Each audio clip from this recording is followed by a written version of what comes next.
Welcome to the social-engineer.org podcast number 110. I like this number. I like all numbers that are divisible by 5. But also next month will be cool because it's all ones. That's a weird... I know. I'm... Okay, we're just going to... Yeah, cruise by it. It's fine. Just wander it. Wow, so 110 months. 110 months. If you say that out loud, that actually sounds quite fascinating. Yeah. 110 months of podcasting. Yeah. And I'm super excited about this podcast. So every year after DEF CON, we take a look at the people who won first and second place. And we say, we should get them on the show and talk about what things did they learn? How did the SECTF change their life? Is there things that we can learn as a community from those winners? So I'm super excited because this is the first year that we've had 2 women take first and second place. Everyone knows Rachel. 3rd year taking second place. She is just a tiny ball of energy. I love the woman. She's just amazing. And Whitney totally didn't even realize or believe that she won. She had to be told by many people just to believe us. And she took first place, black badge winner now for DEF CON. So I was super excited to get both of them on the show. Yeah, they're just great people. I'm so excited to hear their takes on this. Yeah, me too. So let's get them on the show now.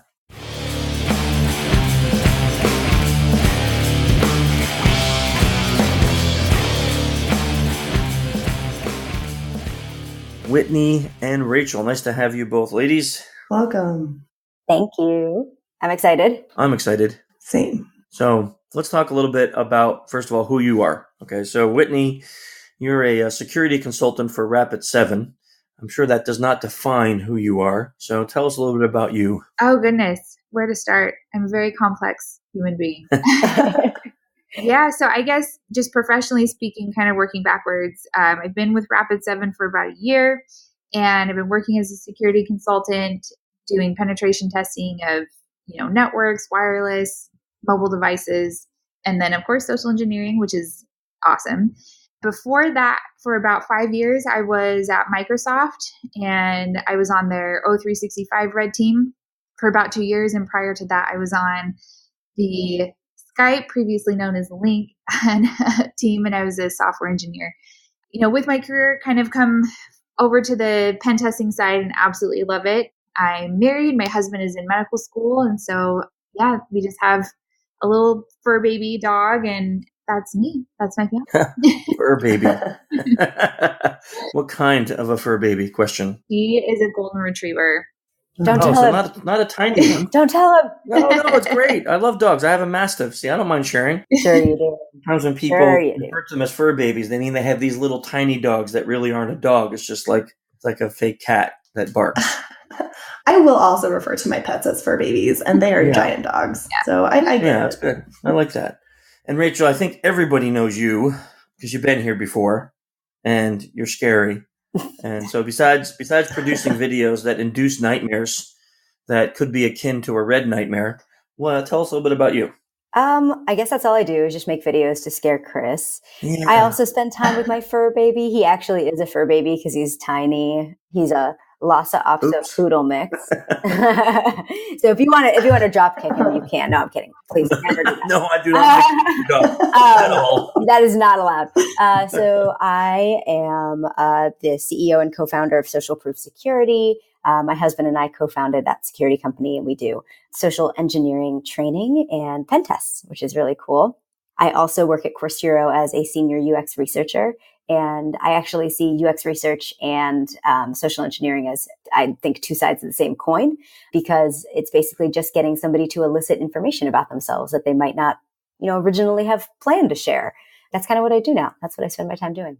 Ooh, I'm also the chair of the board of WISP. I forgot, Women in Security and Privacy.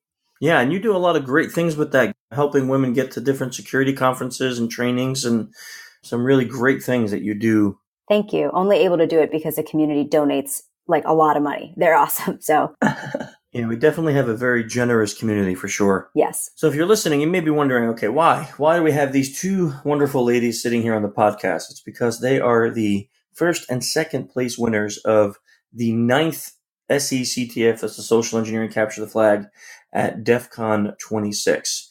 So our 9th year just passed just about a month ago or so. Whitney took first place, didn't even believe it. I mean, to the point that she left DEF CON and flew home early. And we had to have a proxy accept her awards. And Rachel also didn't believe it and took second place. So I thought this would be a great opportunity to discuss some of the aspects of what they had to do to win that competition. And I have some other interesting questions about pretexting and things like that. So let's get into that. Whitney, let me ask you, what made you sign up for the SECTF? This kind of goes back to my first experience with SECTF, in that it was actually my first time at DEF CON. And this was in 2015. And I had just gotten on the red team at Microsoft, and they were awesome. They're like, you know what, we pay for training every single year. And if you haven't been to Black Hat and DEF CON, like that's where we want you to go. And so they paid for my trip. I was able to go with some coworkers. It was great. Walked into the SECTF and I was like, what is this? I was just amazed at what people were doing in front of a live audience.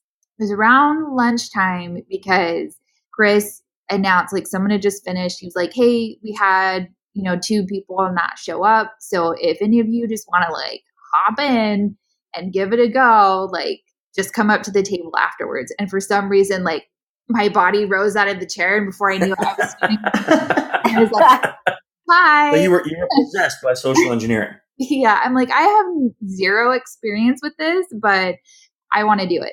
I remember there were like 3 people who wanted the 2 spots, and there was one guy who had done it before. I'm like, he should be disqualified. He's already done it. So give me a chance.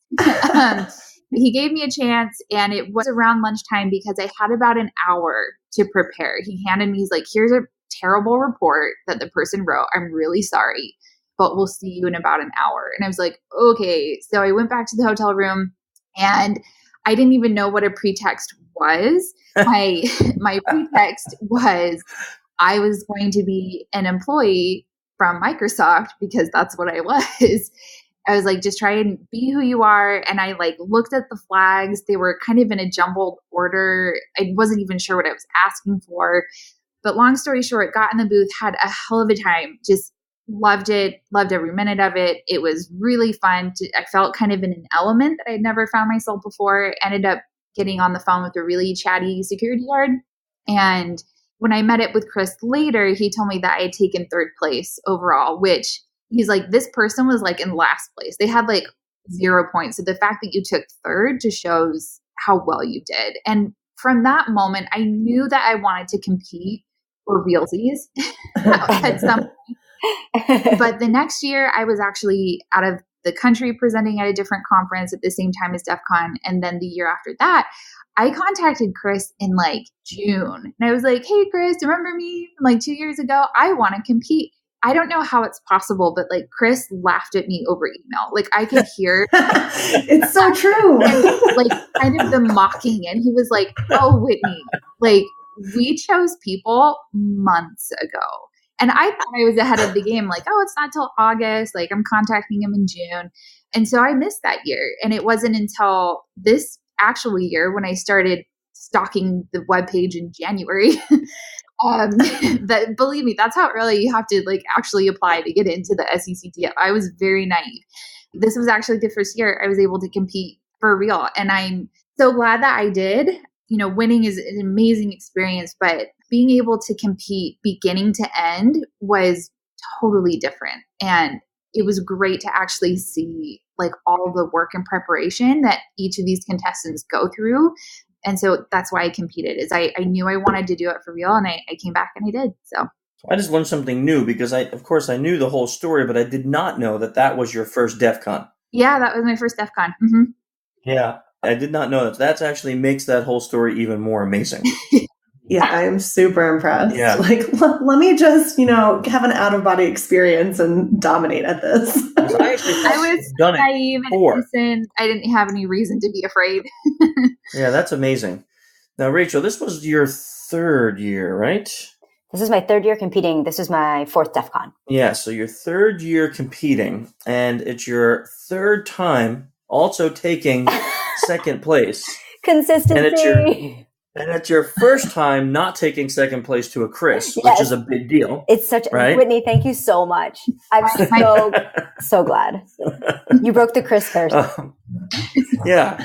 Now I just have to see what you're going to do next year for your video. But tell us a similar experience, because you have an interesting experience on how you became interested in competing in the SECTF originally. Yeah. So when I first heard about DEF CON, I was actually a community manager at Course Zero. So I wasn't in the security world at all. And my husband was a security researcher. So he went to DEF CON with his organization, and he calls me from the Friday at DEF CON. I'm at work in a conference room, and he's like, well, you know how I told you didn't have to come to Vegas? You actually do need to come to Vegas. And I was like, that's no, because I'm not going to understand anything. Everything's going to be over my head, and I'm just going to be like walking around having no idea what's going on. And he's like, no, I have a feeling that you're going to know what's going on. Like, you kind of get this stuff, even though you have no idea what the actual words are in this field. So he convinced me it took an hour, Chris. It took an hour for him to convince me, because I'm pretty strong-willed. No. And surprise. What a shocker. I can't believe these words. Thank you. That's a compliment in my world. Yes, yeah. Of course it is. So I show up on the Saturday of DEF CON. And if you know DEF CON, you know that's actually kind of late, because it's pretty much over. So I show up on the Saturday, and by the time I get down to the SECTF, I got caught trying to fake a badge and pass the goon. That is like the best social engineering debut. So epic. You're so ridiculous. That year it was a giant record, if you remember that one. It was like a giant white record with the badge. And so I was like, oh, I'll just draw a white record and just walk through. It'll be fine. Not knowing that was a competition or like that was even a thing that happens at DEF CON. So I try and walk past the goons, and they're like, no, nice try again. So I go upstairs and I get a real badge. I come downstairs, and by the time I'm in the SECTF to pass the line, sitting on the floor in the front row breaking fire code, I have seen 2 calls, and both of those calls went to voicemail. And I was like, oh my God, this sounds so fun. Whatever this is going to be so fun. And then I saw the last call of the day, and I think that person got on the phone with somebody, and they were going through a pretext that was, I think it was something about like a student asking questions for like a story. I believe it was their pretext. And I was like, oh my gosh, this is fascinating. I can't wait to do this myself. And so I went up and I asked Chris, like, what's the process? How do I get in this booth? I don't even know if you remember this, Chris. Do you remember this? I do remember this. Okay.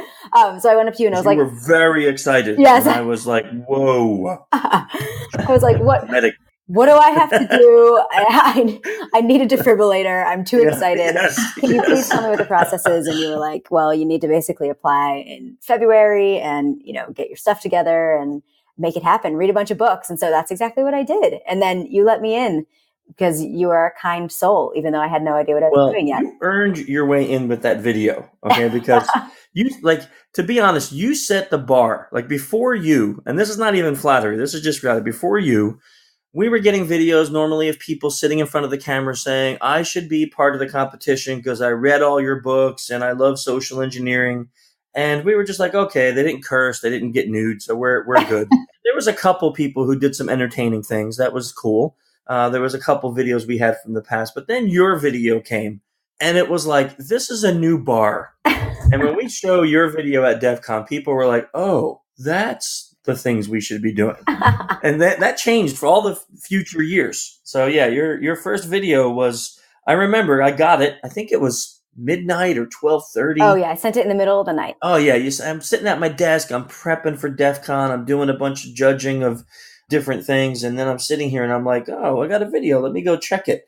Pop the headphones in, start the video for you, and I'm like, dear God, I can't sleep. What did I just watch? And why did I do this in the middle of the night? There's a lot of like screaming and like milk jugs exploding. It's a lot. And implanting faces on other faces and you in a closet and your husband with weird hats. And I'm like, what is happening? Why is Nicolas Cage all over this video? Well, I'm glad you appreciate them. The only reason why I was able to create the coolest videos ever is because my best friend from high school is a 2-time Emmy Award winning editor. So every year I come to him and I'm like, hey, I have an idea. And he's like, let's make it happen. That's awesome. this is actually an interesting twist to this podcast that I did not intend, because I did not first know that was Whitney's first DEF CON. I did know the story about your husband talking you into coming out, and then you seeing the SECTF. So in essence, we could say that SE Village helped you both kind of point a career path. Maybe is that a valid statement? Oh, absolutely. Yeah, definitely for me too. And the SE CTF itself, competing in it, how valuable do you think that was for you in getting some, I know it's not like work experience, but getting some experience to say, hey, I actually can do this for a living? I'll jump in. One of the things that was really eye-opening to me is that when I was at Microsoft, social engineering was actually off the table. We were a red team.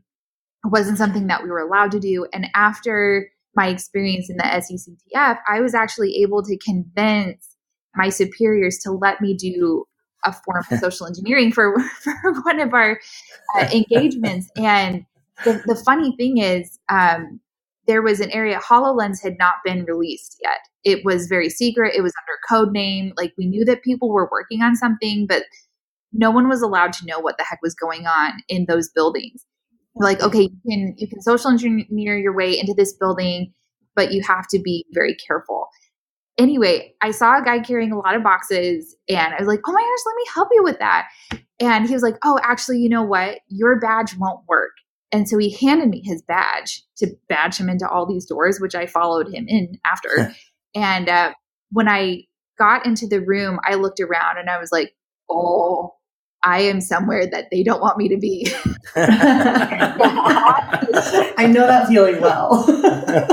And there was that moment where, like, I was holding his badge and I could start to see it in his eyes where he realized that maybe he shouldn't have done. So I like gave him back his badge before, and I'm like, thanks, I have a meeting. And I like walked away, and I looked around. I'm like, oh, I am in like deep like HoloLens area right now. Like, I was exactly where they didn't want me to go.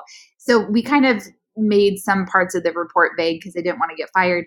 But it definitely like not only helped shed some light in an area I otherwise wouldn't have gotten that experience through work. Because it was off the table. And so being able to see like, hey, I kind of have a knack for this. I don't really know what this is. I'm new, but there's something about this, like the social engineering world, that kind of fits me. And that was one half of the coin. The other half was you do it in front of a live audience, and that audience has gotten bigger and bigger and bigger every year. You should imagine my surprise from the first time that I competed and the room was quite small to like this DEF CON. I was like, did we invite everybody to come on? This is a lot more people than the last time. But the cool thing is that after I competed that first year, people were coming up to me on the streets. And when I mean the streets, I mean the little like pretend streets in Paris. Yeah. But they were coming up to me like, oh my gosh, I saw your call. Like, that was really cool. And I got exposed to the community where I realized like I was just kind of starting to get into security when I went to DEF CON for the first time. I didn't really know about the community and how this isn't just something that you do for your job. This is something that like involves hundreds of thousands of people who want to help each other. And that was a really eye-opening experience for me that like, hey, not only did I find something that I'm good at, but I connected with people with which I might not have otherwise connected. And that was really cool. That's really awesome. How about you, Rachel? Well, I mean, hopefully everybody knows that Chris Hadnagy like jump-started my career in social engineering. I do try and bring it up as much as humanly possible because I am just so thankful. It kind of started like after the first time I got second, I started kind of talking about it around my friend circles, and I got involved in WISP, Women in Security and Privacy, and I joined their board. And people started asking me, like, can you start telling your story about being a woman in cybersecurity? I was like, oh, that's interesting. I never thought of that angle. So I started kind of telling my story about getting involved and not realizing that I belonged. And then it turns out that I actually did belong. And women kept coming up to me and saying, I had no idea that this was a path. I want to go in this direction. You introduced me to a totally new field or a totally new aspect of InfoSec or privacy. And I was like, oh my gosh, I didn't even realize I was going to be able to help people in that way.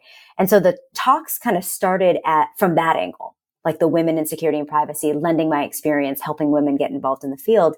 And then from there, women in the field were like, you know what, I would really like to have you talk at my company. But instead of sharing your experience about WISP or your experience joining as a woman into the field, I want you to talk about how you do pretexting. I was like, okay, that sounds awesome. So started giving some more talks about that type of experience.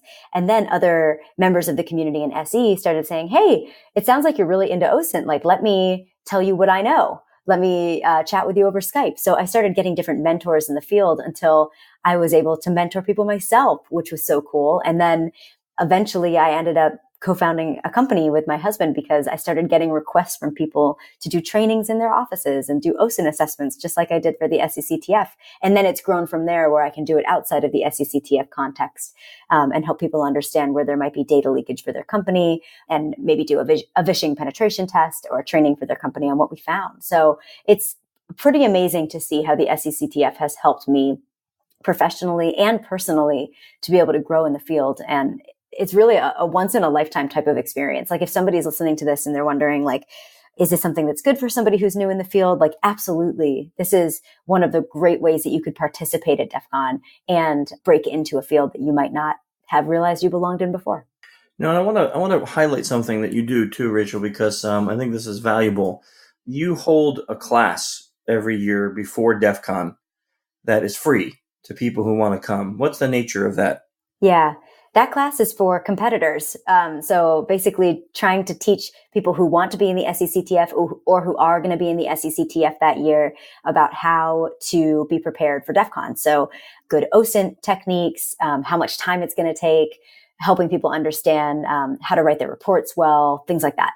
But you're competing to win potentially, if we're granted it, a black badge plus the honor and name that comes with being the winner of the SECTF, and you're teaching other people how to potentially beat you? Yes, of course. Because I mean, it's been so great for me. Like, I want to make sure that other people are getting in there and they're doing well and they see it actually help their career and they don't feel scared when they get up there. And I think a lot of times when people first sign up to compete, they don't realize how much work it's going to be, and then I'm like, this is how many hours I do spend. And they're like, oh, good to know. I'm really glad you told me. Otherwise, I wouldn't have allotted enough time to do well. That's so wonderful of you. Like, it's just so refreshing to have that attitude of like giving back over your own, perceived goals in that moment. Oh, thank you. I think it's important because if I just go in there and try and win and I don't help anybody else and it feels like it's too much of a competition and it's not something that's helping the community. And that's not the kind of the spirit that Chris has, built. This is an interesting topic to me because recently on Twitter, there was some people who were saying that to be a good social engineer, you need to lack empathy. Mm-hmm. And it's something I have a big problem with, right? I have a big problem because I think as a professional, lacking empathy makes you a horrible social engineer. Yeah. And it will make you not able to do the job in a professional setting. Now, will you win? Yeah, potentially. Potentially you'll win, but will you win only in the sense of yourself or for your client? So it's kind of interesting from even though we're talking about the professional side a little bit, from the competitive side, you would think with a competition, you wouldn't see one of the leaders teaching others maybe how to potentially beat them. So I find that like as a great shining example of using empathy as a proper professional social engineer and using those positive qualities to kind of promote the education and the expansion of the knowledge, which is something that we find very important too. So, kudos to that, really. Thanks. I mean, if we think about like Whitney's pretext too, that was chock full of empathy. Like everything about that pretext was empathetic. So I think a lot of people might not get a great idea of what a social engineer might sound like. But if a social engineer who's doing good in the world, it's pretty much just sounding like an empathy fest. So yeah, definitely it's all empathy. We also had that discussion about your pretext, Whitney, over the internets. I've since then stolen that, by the way, just so you know. Oh, good. I loved the concept of when a person, so for those of you listening who weren't able to be at DEF CON, something Whitney did is when she got her target on the phone, if the target said, oh, hey, this is Chris, how can I help you? She's like, oh, Chris, wow, that's my brother's name, or that's my husband's name, or that's my nephew's name. And there was just some close familiar relationship that also had a similar name. Now, before we get into the science behind that, can you tell me, why did you choose Why did you choose to do that on every call? Yeah, the reason why is because when you do social engineering, or at least, when I do phishing calls for work, or if you want to do it like in person, with physical social engineering attempts, sometimes you have time to kind of build that rapport. You have some, at least minutes at your disposal to try and connect with someone, trying to kind of build it out, try and have your relationship. But in DEF CON, you are given 20 minutes. You have seconds to connect with someone and to start delving in, because in order to, have a successful call, you want to try and get as many flags as possible, not just one. And even though that would be a great call, even if you just got one flag, kind of the point is to demonstrate like how many you can get out of someone. And so in order to do that, you have to like build connection immediately. You can't just take, your sweet time building connections with someone. And with a name, there's just something with having your name. That's why they sell them on keychains. It's why they have people, paint their name with, out of dolphins. And this is why people like have stuff embroidered and monogrammed. There's something about your name that is uniquely personal, even though it can be common. And it's that dichotomy of being able to say, hey, we're actually more the same than we are different. And being able to connect with someone and saying, hey, you're a stranger. You're saying who you are, what's going on. Instead, you're building on what you have in common. And that makes it more of a positive experience for me and for the other person than if I were to just, start drilling them with questions.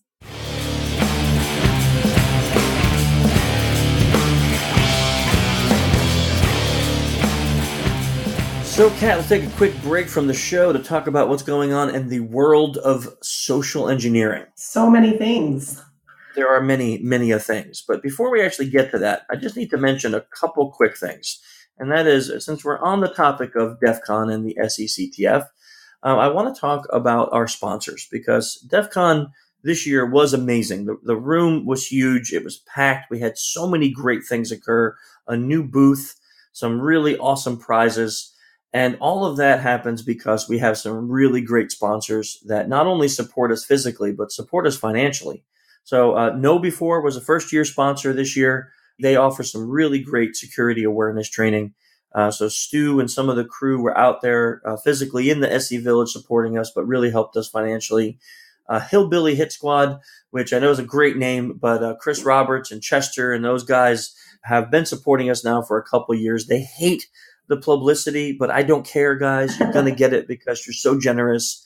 It's ridiculous, and I just love having you be a sponsor. They might get less publicity if they weren't so awesome.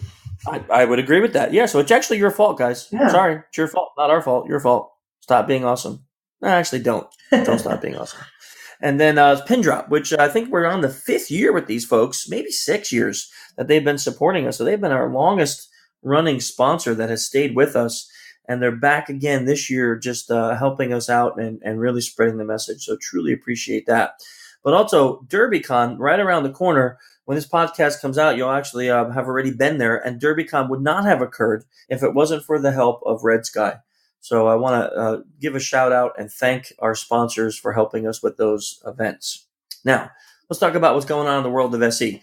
So if you have not been made aware, our 2019 training schedule has been released. So starting off with February 4 through 8, you can sign up for the Advanced Practical Social Engineering course in the beautiful Orlando, Florida area. So while it's winter and sucky everywhere, why don't you come on down to sunny Florida and join Kat and I in teaching a class February 4 through 8 for the APSE class. It's going to be awesome. You should come now. More than awesome. So I will tell you this. Last year, the class sold out, not using scarcity. It's reality. The class sold out. We could not open up any more seats because our room was packed. So get in there early if you want to be part of that class. If you're over in Europe and you want to join in the APSE class, we'll be teaching that one 13 through 17 of May in 2009 in the beautiful area of Bristol, UK. It's a wonderful little town with a target-rich environment with lots of pubs and beautiful shopping areas. So why don't you join us there? That is 13 through 17 of May. And brand new, folks, because we're doing this because we have Ryan and Colin as a training team now. We're doing our advanced OSINT for social engineers in Denver, Colorado, April 23 and 24. So that is a 2-day class that takes you through how our team does social engineering, and it's not just a lecture. We actually teach you how we do OSINT as part of our company. So you want to jump onto that class before it fills. That's April 23 and 24 in Denver, Colorado. There may be some more training that pops up throughout the year, but for now, that's what we have up on the site. So check that out. Check out my new book, Social Engineering, The Science of Human Hacking. And if you would, take a minute to jump over on to innocentlivesfoundation.org. See the work that we're doing there and trying to stop shadow predators from preying on children on the internet. And you can take a look at the good work that we're doing there and what we're accomplishing. What am I missing, Kat? Well, yeah, DerbyCon will have already happened, so I think that's it. That's it. Well, okay. you could MLSE is full. I can't even talk about it. It's so sad. If you're an APSE student, you got to stop emailing me and begging. This is the first year this has ever happened. The class sold out in 5 hours. There are no more slots in MLSE. It is done. 2019 is over. I am sorry, folks. Super crazy, but like awesome. Yeah, really awesome. And yeah, that's all we got going on. So let's get back to the show.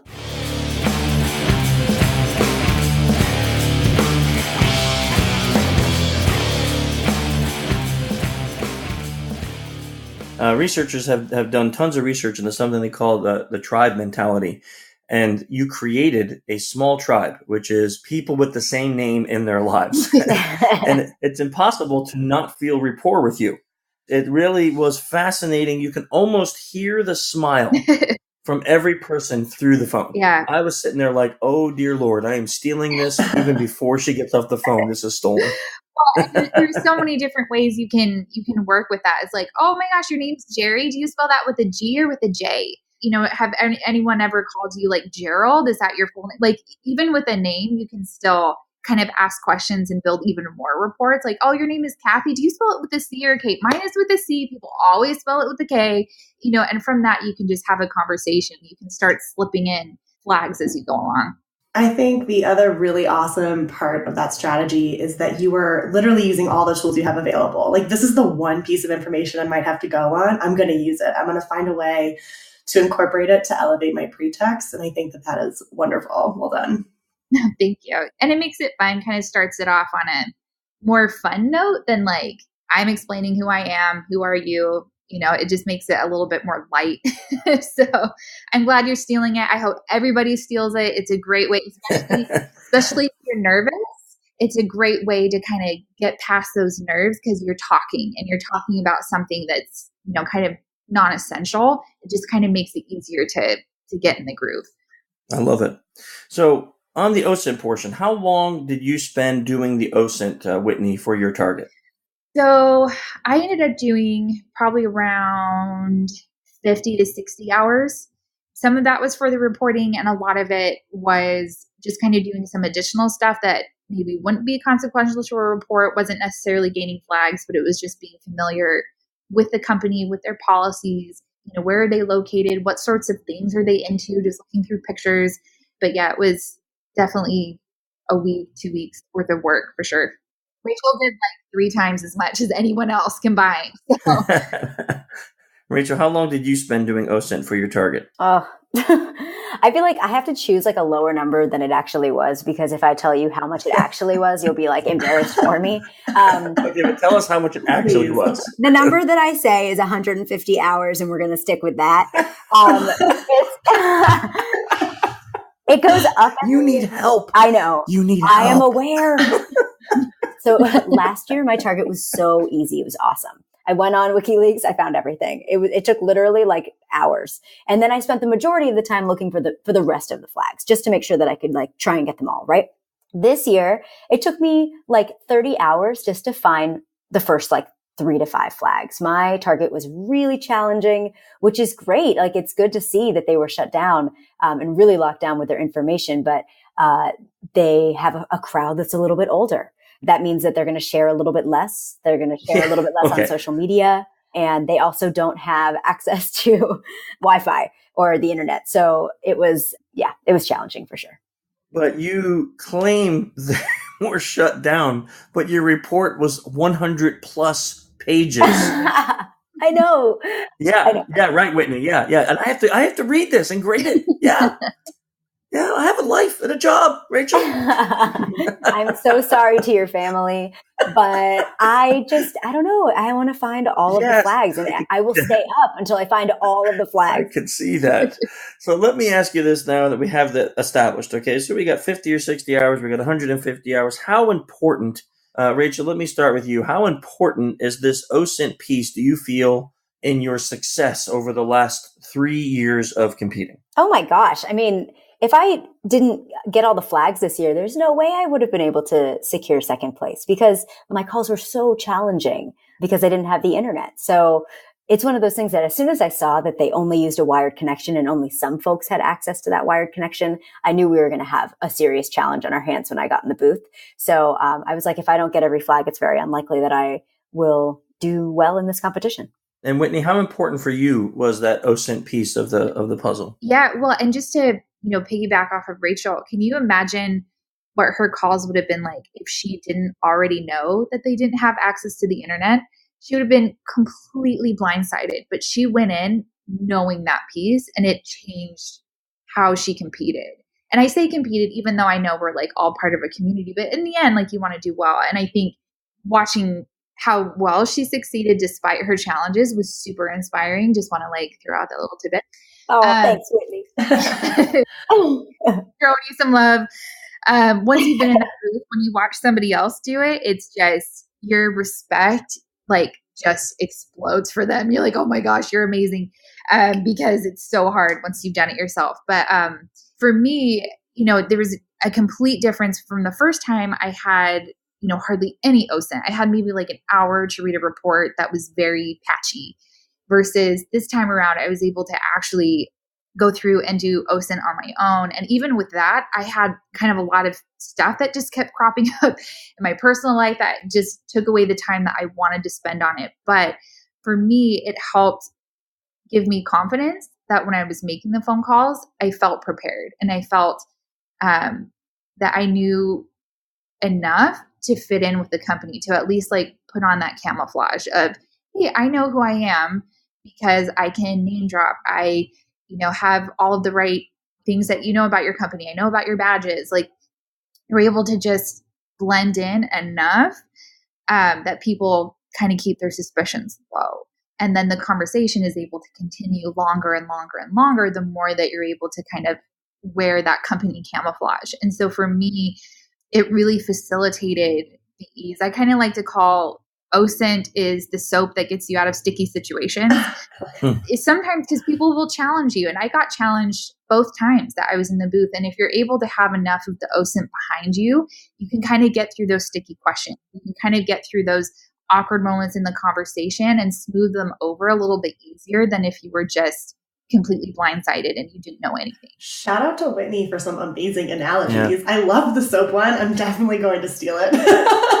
And yeah, the company camouflage, great term. Like I bow to you, Whitney. I'm glad you like it. It really annoys some people. So I'm glad that it's working. I'm very pro analogy. Yeah. More puns. Analogies are great teaching tools. So we enjoy them here at our company. So Whitney, now for you that you took first place, has that done anything for you? Is there people like running up to you asking to be cured of their social engineering stupidity? Or I'm just curious just to see if it's only been like a month, but I'm wondering how your workmates are treating you or how my life has changed. Yes. Well, I have to say, first of all, part of what makes me a good social engineer is also what is a weakness for me being a social engineer. And that is I wear my heart on my sleeve and it makes me authentic. It makes me vulnerable. It helps me connect with people, but it also can bring a lot of baggage. I still think about the people that I called in the booth, like that security guard from 3 years ago. Like I still think about him every now and again. I'm like, I hope he's okay. Yep. I hope he didn't get fired. Like I still think about those people. And coming up to DEF CON, like I had anxiety dreams for months where I would wake up like in a cold sweat where I don't know, I was like in a booth in front of people and I was like failing spectacularly at something, whether it was, and even like the night before I was supposed to compete, I had this dream where everyone had like a big fat coloring book that had like 300 pages in it. It was an intricate coloring book. And I found, I'm like, oh my gosh, I only filled out like one page. And everybody else, like Rachel's was like beautifully colored, like everything. No. Yellow, like it was amazing. And I was like, oh my, like I don't have time to like color in 300 pages. Like I had weeks of anxiety like going into DEF CON. And so when I was on the plane home, I told my husband, I was like, I don't know if I can do this again. I don't know if I have, honestly, like just my heart is like, has been really stressed out with this whole process. And like, so I wonder how it's going to feel. Either I'll get past it and I'll get like the resolve to do it again, or I'll just think, you know what, I gave it my best and I'm happy with whatever place that I took. And so the first thing that happened, first of all, Chris from last year, the winner from last year, he's the one that texted me. He was like, I'll let you know who wins. I'm like, give Rachel my best. Because I was just convinced and like, there's no way. So when he texted me and he was like, hey, congrats, you won. I was like, funny. Gotten drunk and he's like texting me. But it wasn't until Rachel messaged me that I believed it. Like if Rachel says it, I believe it. Sorry. Okay, like for real. The first thing that came was honestly like a sense of relief. I was so excited, you know, this is great. Like I won't have to go through and, you know, another set of months of anxiety dreams.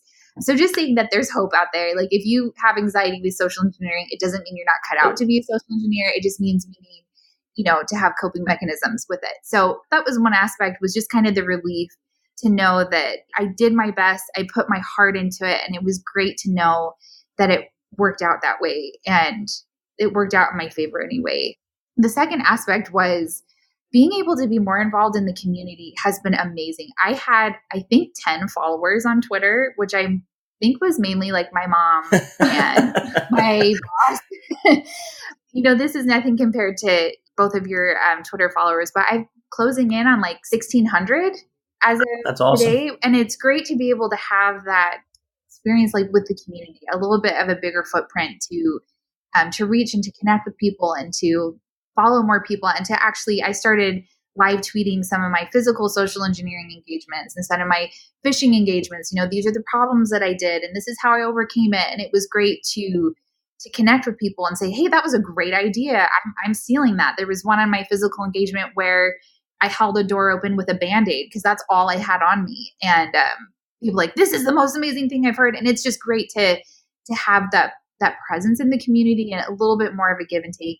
At least for me, it's much more of a give, where before I felt like it was all take. So it's great to kind of have a little bit more presence in the community. So there's a few things I want to say because you brought up a ton of topics. But first, let me start backwards. One of the things, because I'm a big advocate for, like, we also do tweeting during engagements at times and stuff, but I'm a big advocate against most live tweeting of engagements, because the way most people do it is talking about how stupid and weak their clients are.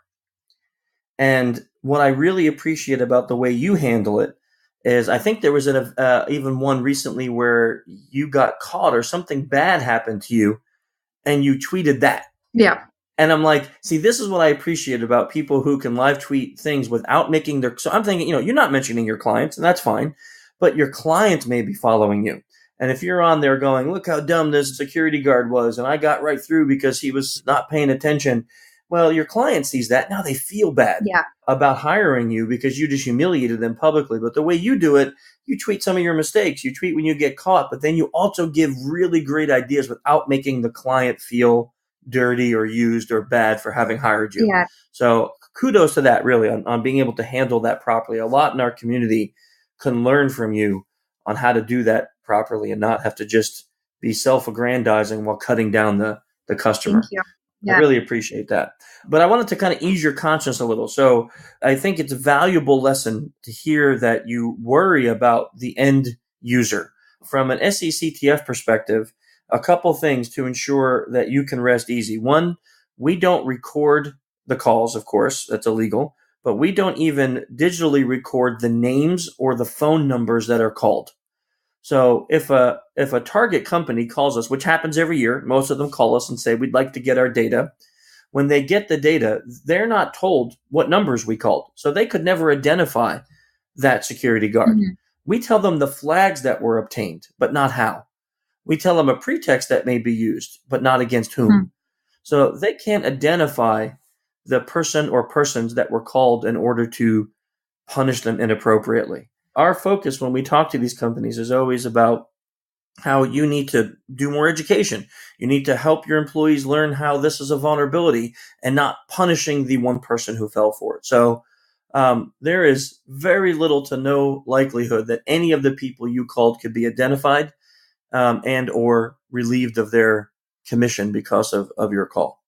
But I also think it's a really great lesson for all of us listening on our viewpoint on how to do this work. See, it feels good to win. It feels good. I mean, you obviously felt good taking first place. The way a room broke out in massive applause for you after your calls has to feel good. It has to feel like really great to have all that happen. But it's also good to remember that at the other end of all of our attacks as professionals, there are human beings that need to be treated with respect and dignity so they don't leave feeling worse for having met us. Definitely. So I love that part of what you just said.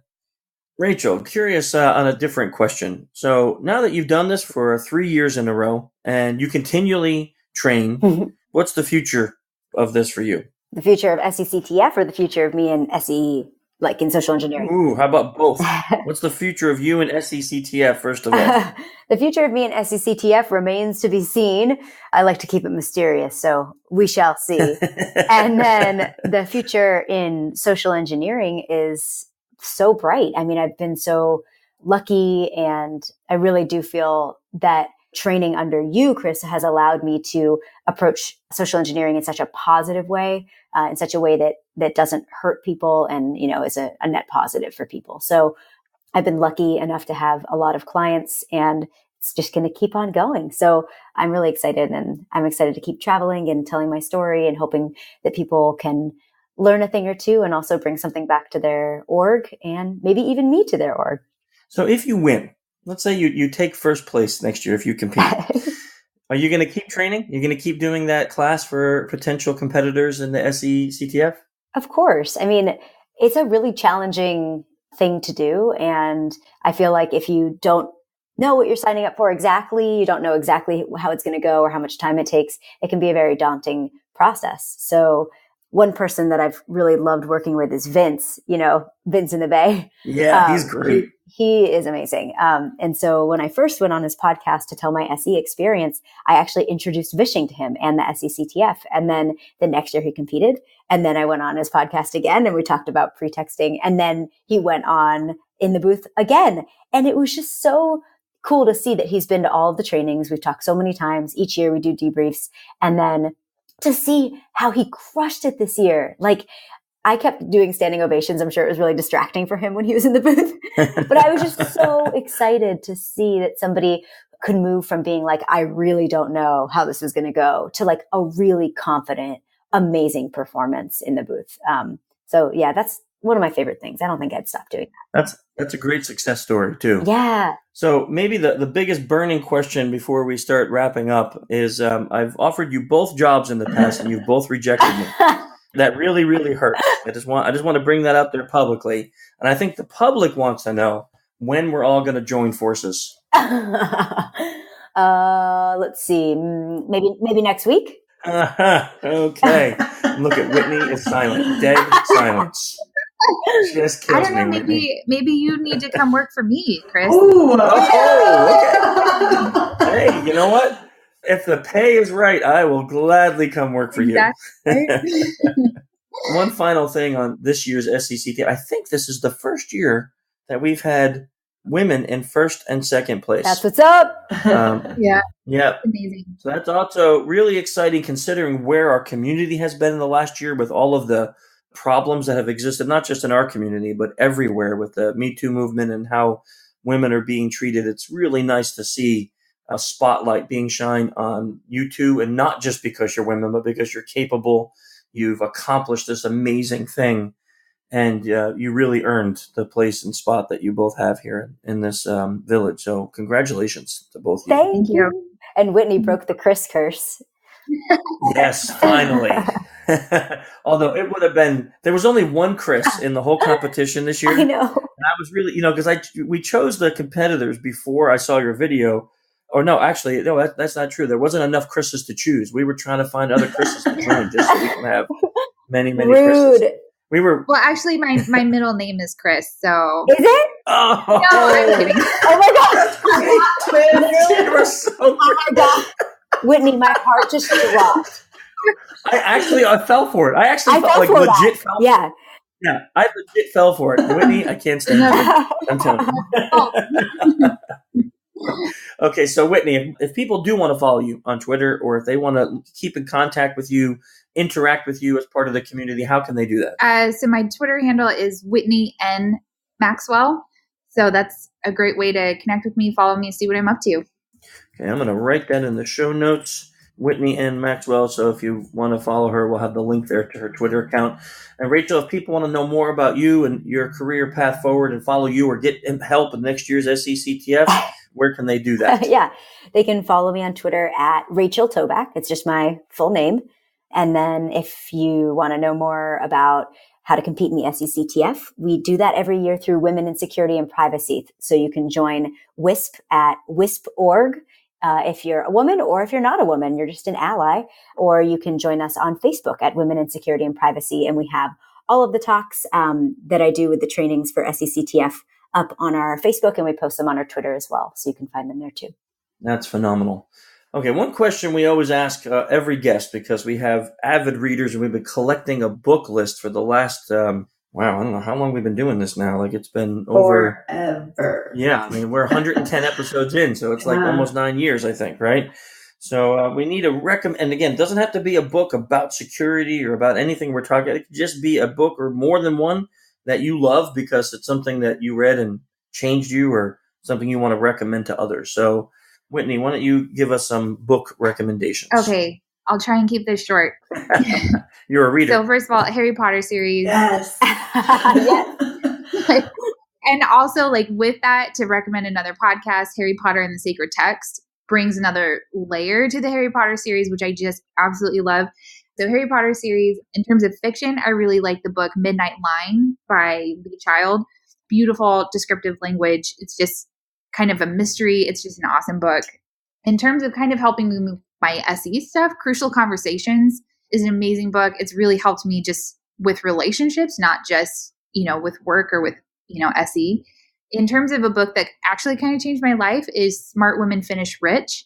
I started reading this when I was early in college, and in terms of empowering women, especially empowering women with financial savvy, is amazing. And in terms of like investing and hedge funds, and that's like, it's an amazing book that's geared towards women. And then another one just for fun is Everything That Rises Must Converge, stories by Flannery O'Connor. So I'll just stop there. But so many great books. I absolutely love the book list. It's my favorite part.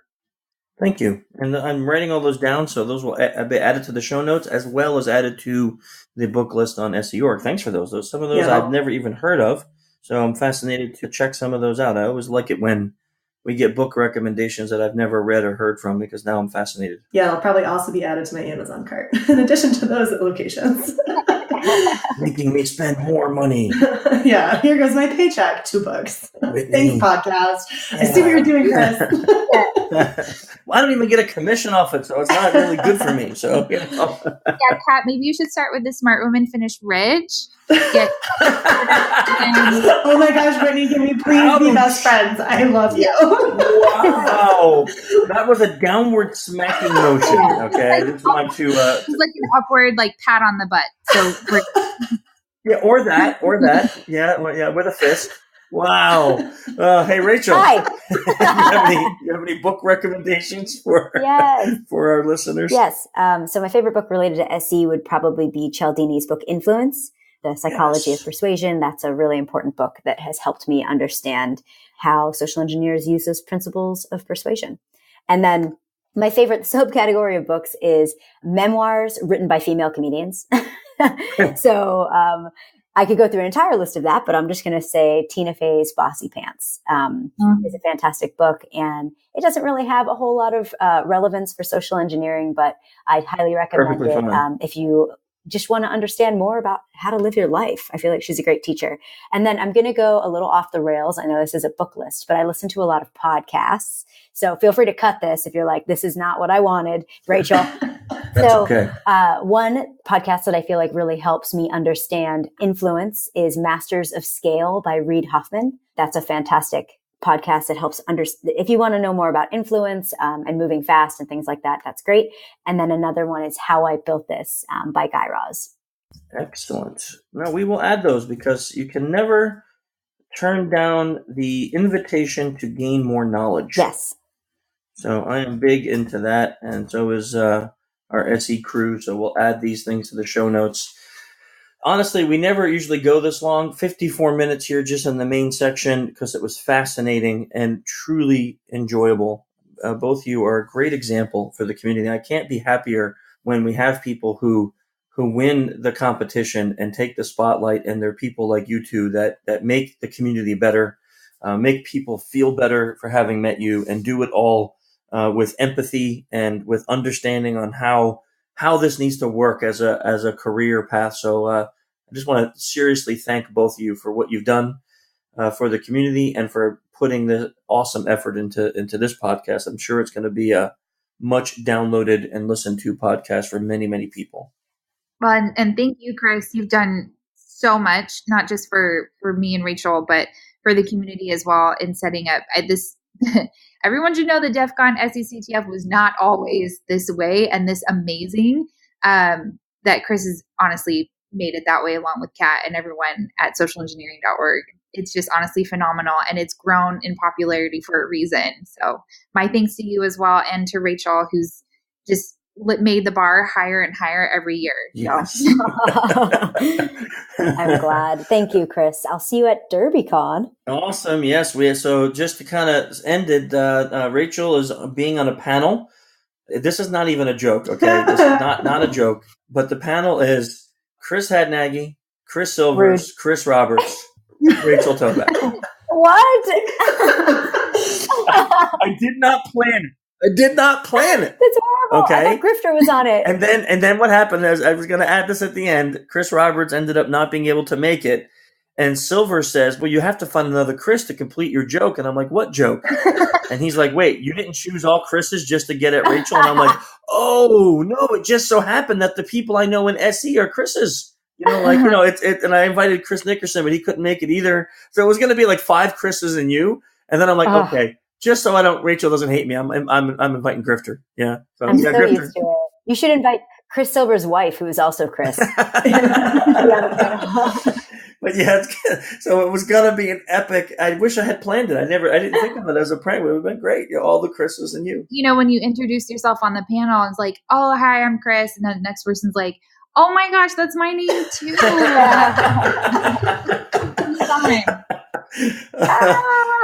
That's great.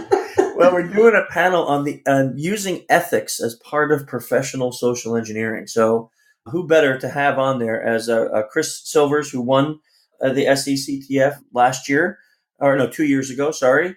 And Rachel, who we just got done talking about how she uses ethics in her job, and myself with the company that we run, we try to really promote that. And then Grifter, who doesn't naturally do SE for a living, but I always find his input and thoughts on this very fascinating, because I don't think we're always eye to eye on it all. So it will be an interesting panel to talk about that Saturday at DerbyCon. So make sure you come out and hang out with us and Rachel there.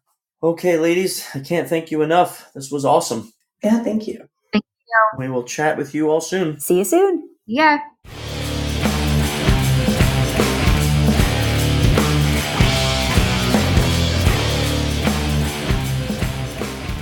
Dang, Kat, another amazing show. They're so wonderful. I legitimately love both of those people. Yeah, I really do. I mean, it sounds like a very I-based flattery when I was saying it, and I realized it, but I really meant it. Like, it's just awesome to have two people that won that can do so much to enhance our community with the positivity that they just talked about on the podcast. It made me so happy to hear it. Well, I really feel like both of them embody the values that, we hope social engineers bring out into the world, or at least benevolent SEs. And then they're also both so willing to give back to the community and are excited by that. And they're both working in the industry in security roles, which is really fascinating. So I just feel like they bring really unique skills to the table. And again, they're just such great people.